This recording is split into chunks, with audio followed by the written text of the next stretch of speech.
Pete will doing for the appointment na unsaon na mo padala ang jacket, pagkaon, but I know we are not allowed for the food, but as long as we have the appointment, they try because itong mga kasama ko nurse, and then gusto nilang makita ang health status nating presidente, and we know that our president March 28 ay nila dito, napakalamig right now, malamig masyado dito. So we have also a GMA here, mga Tagalog, and we said nasasaktan kami with the ABS or the GMA because hindi sincerong nagmamahayag kung ano ang katotohanan, ano ang mga feelings ng ating mga kababayan dito sa ito, galing ito sila sa Belgium, rather Germany, this is Germany, Belgium.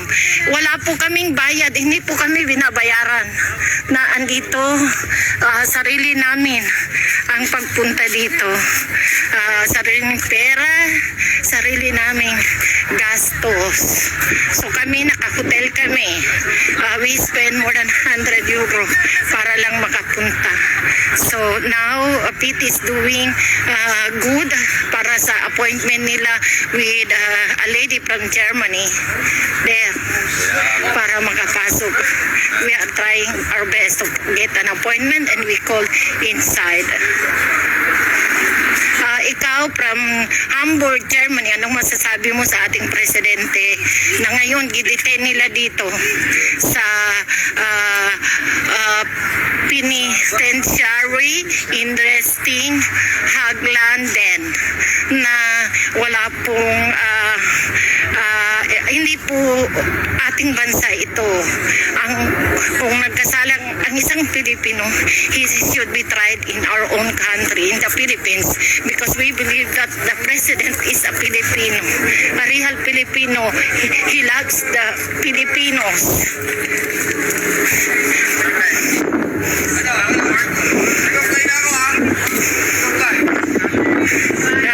Meron din po tayo dito, ito sila po mga Pilipino rin, hindi ko rin alam kung ang pamamahayag nila ay makatotohanan. Kami po ay andito, walang bayad para kunin ano po yung totoo. So kami ay nagagrupo rin dahil natatakot kami na sa ibang mga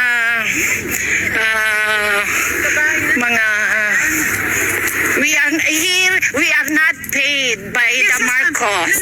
Yeah, we are here to sympathize. We are from Belgium, Germany, and Germany with our own money. Our reporter from ako rin ABS-CBN, Zen Hernandez po. Zen Hernandez. She's also reporting, taga dito. I'm an ex-mayor of Kabakan. Talaga? I'm a two-termer. My husband is also a mayor. And Gagamitin niyo lang kami eh. Bakit naman? Kayo kay Duterte din. She's a nurse. Yeah. She tried to check the health of our president. He's an 80 years old by March 28. So pwede nga po, he was kidnapped in the Philippines. Kasi parang we will mention na nandito yung supporters. Sa totoo lang, syempre may magsasabi na hindi pinapakita ang supporters now. We're Yeah. You can show us that we are not paid. Yes, Yeah. sir. And he's my husband. Are you married to He married at the Bawenya. from the Philippines? Yeah. All the way here.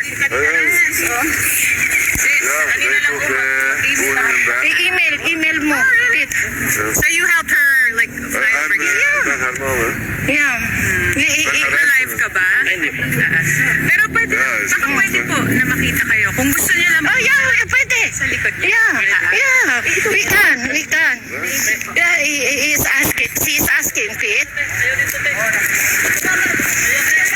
I requested them to, parang show up at your Yeah, because we are the supporter, so that they can see that we are here from Belgium, Germany, and we are not paid by the Marcos. purpose. We are here. Pakita lang po kayo Yeah. na para masabi niya na Yeah. mga pumunta po dito na Yeah, supporters. yeah. We make an appointment to talk to the president. Magkakasama po kayo. Yeah. Ayun. No. Hiwalay. Don't know how Naka-hotel to kami. make an appointment to enter Oh yeah, it's alright, Pete. Do the appointment, the abstract. Yeah, but Yeah. I don't know the phone number. Yeah, there, the email, make an email. That is your work. That is your helping hand to us Filipino here in Belgium. Yeah, here is the... Hindi ko na alam. Okay na yun. Okay na yun. Inin na po ang ating presidente na 80 years old by March 28 without any process. Napakasakit na tayong mga politiko.